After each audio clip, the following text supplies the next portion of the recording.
For 5 minutes. I thank the gentleman for yielding. You know, we didn't have to be here today. We could have acted more responsibly in 2005 when we reauthorized the highway bill.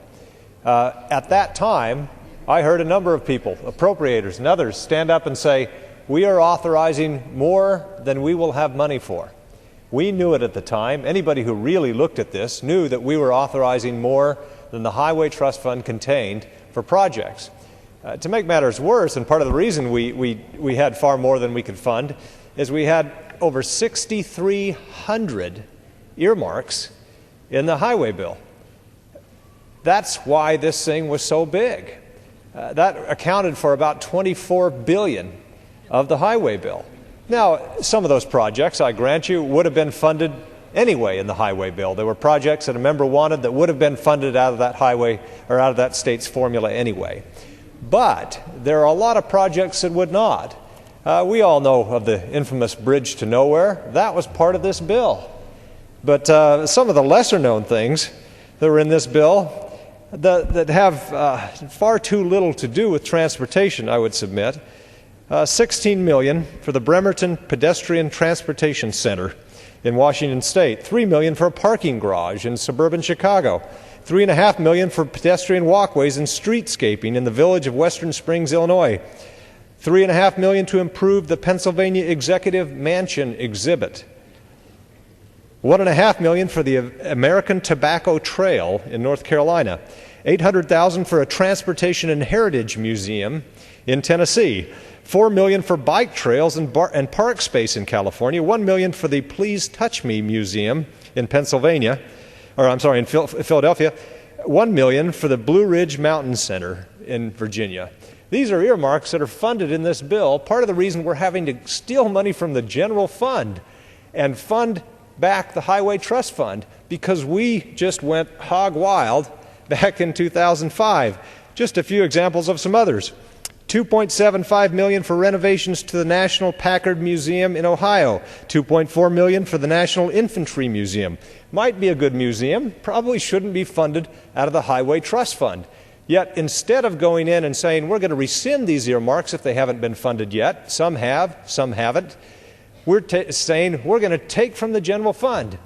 When you start doing that, you set a horrible precedent in this place because we know the amount of log rolling that goes on in a highway bill.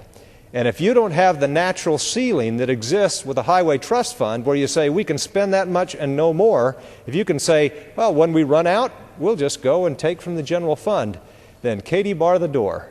This place is going to be out of money sooner than you think, because when you have this amount of money that you pass around with projects and you have so much buy-in, then very few will vote against that bill because their own projects are in it. And soon we're taking more and more money from the general fund. We cannot start that process with this bill, and that's what this bill is doing. That's what this amendment is doing today. We have got to act more fiscally responsible. Let me just go through a few more. $1.2 million for the Henry Ford Museum in Michigan. Now, might be a good museum, probably shouldn't be funded with your highway dollars. $500,000 for the Railroad Museum in Georgia, $240,000 for the Brooklyn Children's Museum. If you're catching a theme here, there are a lot of museums funded in this bill. Again, money that's coming out of the Highway Trust Fund that we overburden the Highway Trust Fund with, that we now have to get money from the general fund for. We have said, and one of the previous speakers says that there is a national consensus, or that the nation is united on this topic, that we need to take from the general fund. I would say where the nation is united is that we've got to stop this earmarking process.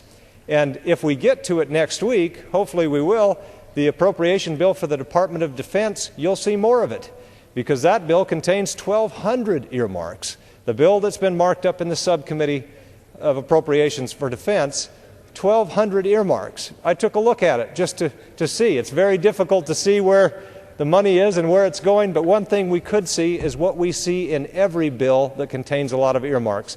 A disproportionate number of the earmarks are going to those who chair committees, those in leadership positions, or those who are on the Appropriations Committee. In fact, 1,200 earmarks, as I mentioned, of these 1,200, more than 560 are associated with appropriators and members of leadership. Now, that's a staggering 45% of the earmarks included in the committee print. That is not uncommon. That's what's called the spoils system. And that's why it's unlikely that we'll be able to stop this amendment today.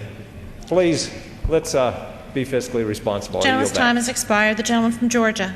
Madam Speaker, I yield as much time as needed to the